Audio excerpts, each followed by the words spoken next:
Hey guys, how's it going? It's Mr. Louie again. This time I am going to discuss parts 3 and 4 of this solving a truss problem. So you'll see here in part 3, it is asking you guys to solve for the external forces. And you're going to use these three equilibrium equations that they give you. Sum of the forces in x equals 0, sum of the forces in y equals 0, and the sum of the moment at a particular point is going to equal 0. So generally speaking, if you guys look at this diagram here, you are going to want to try to isolate, and let me see if my pen's working here. Here we go. So you're going to want to try to isolate and figure out, are you going to use this or this part? So generally, when you know that you have some force, and again, this is our reaction force at A in the x direction, you have a reaction force, that's y, and this one's x up here. So you have your reaction force at A in the x direction. And then over here at the roller, you have your reaction force at joint C, so RC, Y. So what we're going to do is we're going to take our moment from this point here, from point A. So we're actually going to take our sum of our moments of A and set it equal to 0. So this is the first step that I recommend doing, is what we have down here. I would say do this part first because this will allow us to solve for RCY, which is this unknown value right here. Okay, so I'm going to clear my screen real quick, and then that way we can kind of use it. So remember, unfortunately, when I do this, I'm not going to be able to have enough space probably to show you guys both things, so I'll try to do some of the work over here. But what you need to do when you are choosing where your moment's taken from, you got to think about how this whole truss is going to act when it's rotating about this point. So the reason why your reaction force here at A in the y direction and your reaction force at A in the x direction are basically not going to have any kind of moment there is because you'll remember that your moment is going to equal your force times your distance perpendicular to the force. So if A is where we're applying our force, there's going to be some force, whether it be RAX or RAY, right? And then you're going to multiply it by the distance perpendicular, which in both cases is going to be 0. So there's going to be no moment force that is going to be felt by these two reaction forces. And when you're choosing where you're doing your moment from, you want to usually choose the place that has the most unknowns. So essentially, we don't have to worry about these two forces because we're taking our moment from point A here. Okay?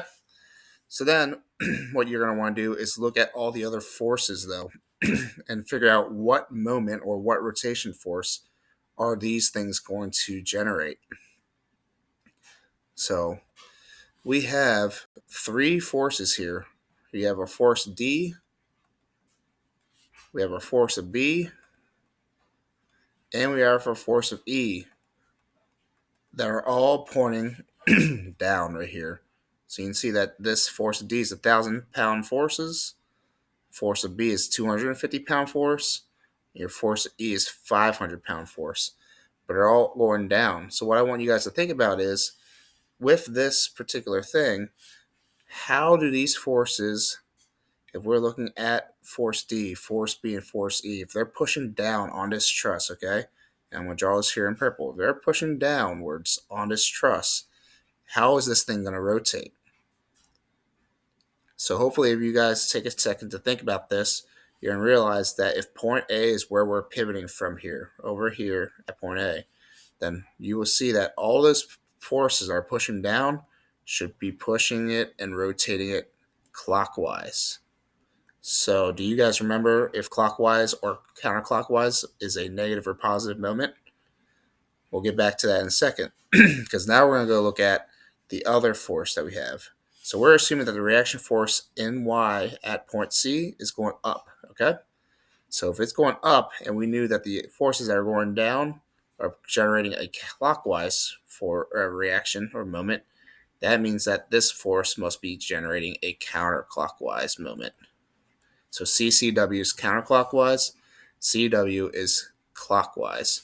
So counterclockwise is actually going to be a positive value or a positive moment. And then clockwise is going to be a negative moment, okay? And we're going to use that in a second. So, knowing all that stuff, we're going to first, we're going to do that sum of your moments at point A need to equal 0. So what we need to do then is to decide what are all these forces going to be. And I'm going to quickly use this erasing tool and get rid of some of the stuff that we don't need right now. So I'm going to get rid of all these reaction forces at A because we do not care about that right now. We will use those later, but we're not going to use them right now. We're going to get rid of, we're going to need these, but I'm going to kind of color code them to make them a little easier for you guys to follow along. So I'm going to get rid of all those forces, and I'm going to get rid of this arrow here.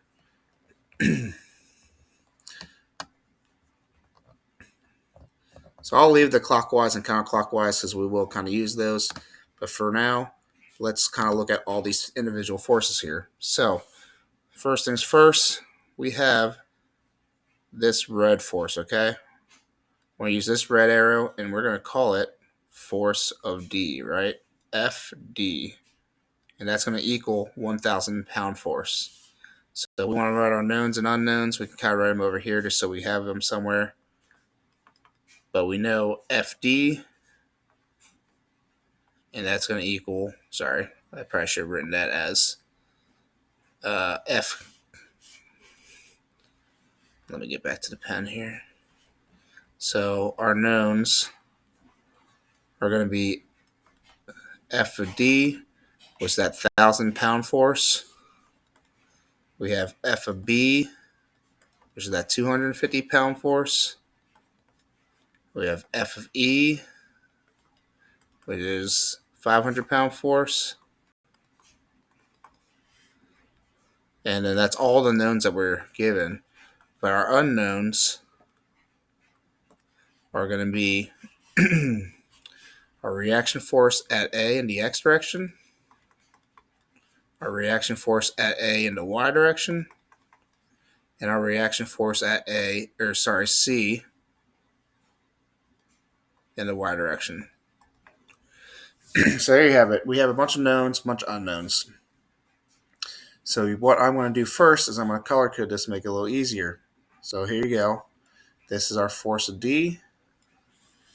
And then we'll just go down the line here. We'll use orange next. So our force of B is in orange. I'm not going to use yellow because it's pretty hard to see. So our force of E is going to be green. And then I will use blue. And that will be our reaction force at C in the Y direction. So you'll notice that all four of those forces are going upwards or downwards in the Y direction. So if you remember the moment equation, like I said, moments equals your force times your distance perpendicular, which means that if your forces are going up and down, your distances need to be horizontal or left and right. So they're going to be in the X direction. So first things first, we will look at, again, we'll take this here and I'll write step 1 being do the sum of your moment at point A, and they need to equal 0. We're going to use this equation and solve for all this stuff. So hopefully this will make sense. So the first moment that we're going to do is going to be based on the force D, so that 1,000 pound force. So force D is going to be, your moment at force D is going to be force D times your distance, right? So your lowercase d from joint A to joint D. And remember, that needs to be left to right. So that's going to be this distance over here. So if I were to draw a line from A to D, where that force is being applied, this is what I mean by your distance from A to D. You'll notice that they give that to you here. It's going to be 3. So again, because we know that this moment is going to be clockwise, right? So this moment is going to be a negative moment because it is going clockwise. All right. So I can actually just put in a negative number here. It's going to be a negative force to d times dAd. So we could put that in parentheses and call it a negative number, or however is best for what you want to do in organizing your stuff. So then second, we will look at the orange force, right? Force of B. So same idea. We are going to do plus, because this is summation, right? That's what the sigma is right here. It's a sum. So we're going to always add it, but then we're going to actually do the same thing where we know this is going to be a negative moment because it's going down. It's causing that clockwise rotation. So we're going to do the same thing where we say force of B times our distance from A to B this time. So what is our distance from A to B? Well, we go from point A, come all the way across here, and there you go. That distance is going to be d of A to B. So let's move on to the green force. So the green force, we're still going to be adding it, right? But similar to the other forces that we're talking about, it's going to be a negative moment. So it's going to be minus our force of E, because it's going to be in the clockwise direction again, like we're talking about. So it's going to be a negative number because it's clockwise.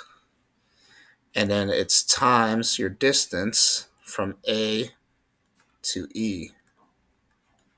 So what is our distance from A to E? Well, this is going to get a little more messy when I draw it, but I'll try to make it as straightforward as possible. So you'll see this arrow goes from there on the A point all the way to the E point.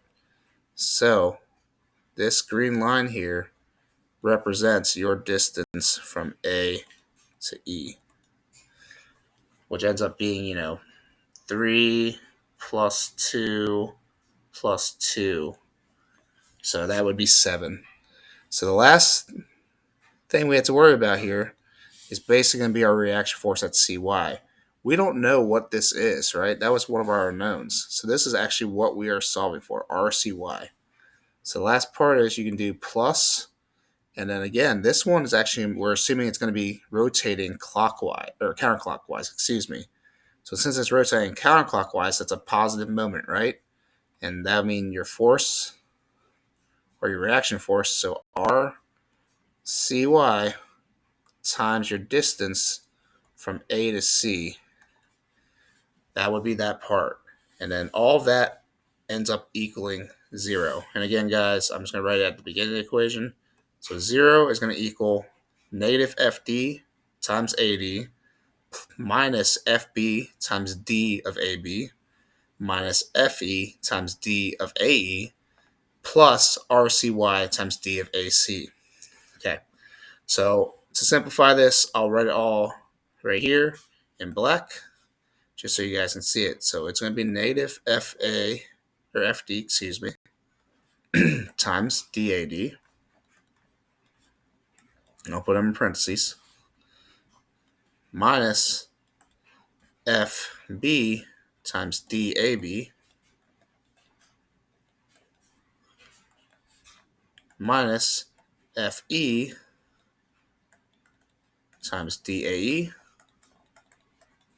plus RCY times DAC. Okay. So again, we know FD, we know DAD, we know FB, we know DAB, we know FE, we know DAE, and then we don't know RCY. That's what we're solving for. But we do know D, your distance from A to D there. So again, this question mark here that I'm putting in red now, that's what we're solving for. So basically, if we were to isolate RCY, your equation ends up being RCY is going to equal FD times DAD plus FB times DAB plus FE times DAE, and then we're going to divide it by that distance from DA to C. So your distance from point A to point C. And this right here, guys, would be what you use to get that final answer for what is the reaction force of RCY. All right. And again, this is using this right here, your sum of your moments. All right. So I'm going to leave this up for a second, but honestly, I'm about to clear it. So if you need to reference this, it'll be in the video. You can go back and pause it and kind of catch up. And you can rewind and re-listen to it, whatever works best for you when you're kind of referencing this stuff. So here I go. I'm going to continue on though. So after you use your sum of your moments, realistically in step 3, you can do either of these next. You can either do sum of forces in X or sum of forces in Y. It doesn't really matter. In my case, we're just going to go ahead and do sum of forces in X. So we're going to say the sum of the forces in X need to equal 0, okay? Well, if we look again at our drawing, right? So we had our reaction force in Y. We have a reaction force at A in X. You have your reaction force at C in Y. Well, we're trying to take all the forces in the X direction here and set it equal to 0. So we have RAX, but there's actually nothing else, okay? So there's nothing else that we actually have to write here. So our equation just ends up being the reaction force in X at joint A equals 0. And that's how you'd find this part right here. That is your answer for that part. You have to say that reaction force is 0. All right. So now the last thing that we had to do is take our sum of forces in Y. So we just found the X of RAX. We have that. The first part, we found our CY. So we have that. And so now all we need is RAY. So how do we find RAY, you might ask? Well, we just use this equation right here. Sum of forces in Y equals 0. So I'm going to scroll back up so you guys can see the drawing again. So the third step that I would recommend doing is taking the sum of forces in Y and setting them all equal to 0. So all that summation means is we're looking at everything, every Y force that we have. So I'm going to list them right here. We have an RAY. We have a negative force of D because it's going down, a negative force of B because it's going down, a negative force of E because it's a downward force, and I'm going to do a positive reaction force at CY because you will solve for that and you know that it ends up being an upward force. So we're going to say that 0 equals all of that. So similar to before, well, what do we know and what don't we know? We actually know this number, FD. We know FB still. We know FE. We solve for RCY. So that means the only thing that we're missing is this RAY. So we want to isolate this number right here. So how do you do that? Well, you can say that RAY is going to equal positive FD because you're going to add the FD over to the left side there, plus FB plus FE, and then minus your reaction force at CY. And then if you plug in all those numbers, you will get an answer.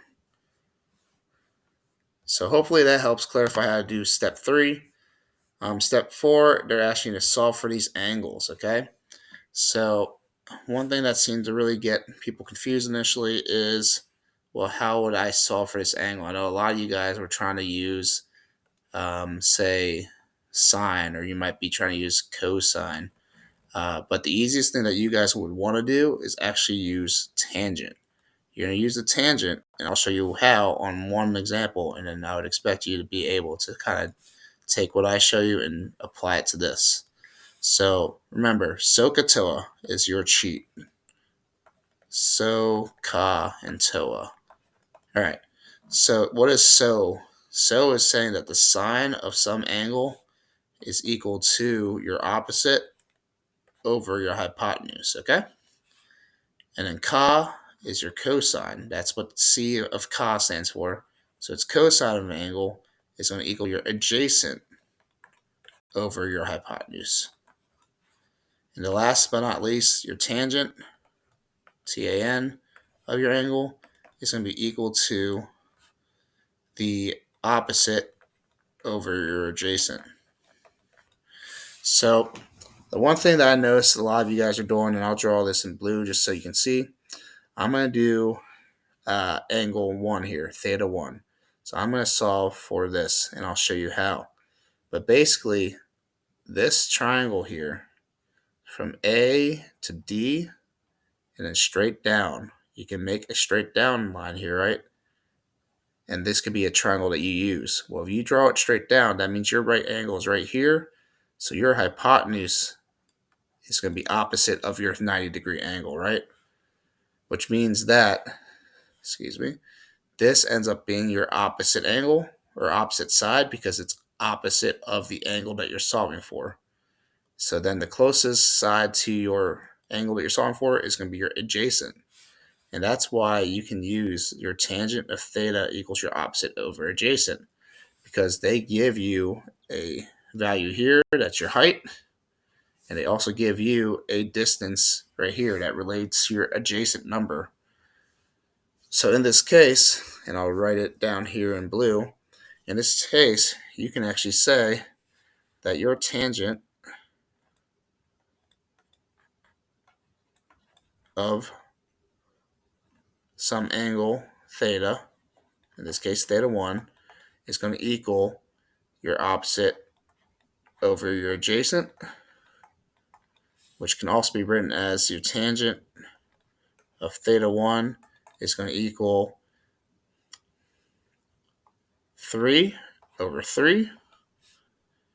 And then in order for you guys to solve this, you could say that theta 1 is equal to your inverse tangent, right? And whenever you use an inverse tangent function or anything like that for this, you want to make sure your calculator is in degrees.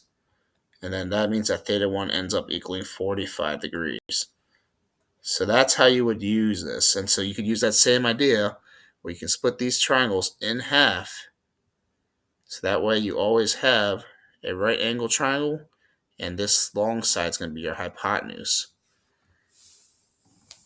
So hopefully that is pretty clear. I'd like to, if you guys have questions, obviously you can ask me or look on the internet or ask your classmates for clarification. But that is how I would do step 4, is where you would try to find these 6 angles, theta 1, theta 2, theta 3, theta 4, theta 5, and theta 6, because you will use them later on in the activity. All right. So now, under solve that truss for step 5, they ask you to redraw the truss showing all external forces and angles and label all the joints. So if we were to do that, I'll just write it in here real quickly. But basically, I would just draw a rough truss. Okay. And we have this and this. And so I'm going to draw all of our points in red. So we have a point here, and we'll label that joint A. We had a joint here, and that was D. Joint here, that's B. Joint here, that's E. And joint here, that's C. All right. Then what else do they want us to do? Well, we want to draw all the external forces and angles. All right, well, let's draw the external forces. So we have obviously our reaction force at A in the Y direction. We also have a reaction force at A in the X direction. All the given forces, I'll just draw in black. But again, you had FD, which equaled 1,000-pound force. FB, which equaled 250-pound force. And FE, which was 500-pound force.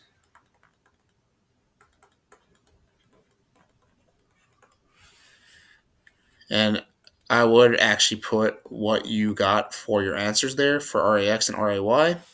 Again, I will just give you this one. RAX was 0 because there's no other X components.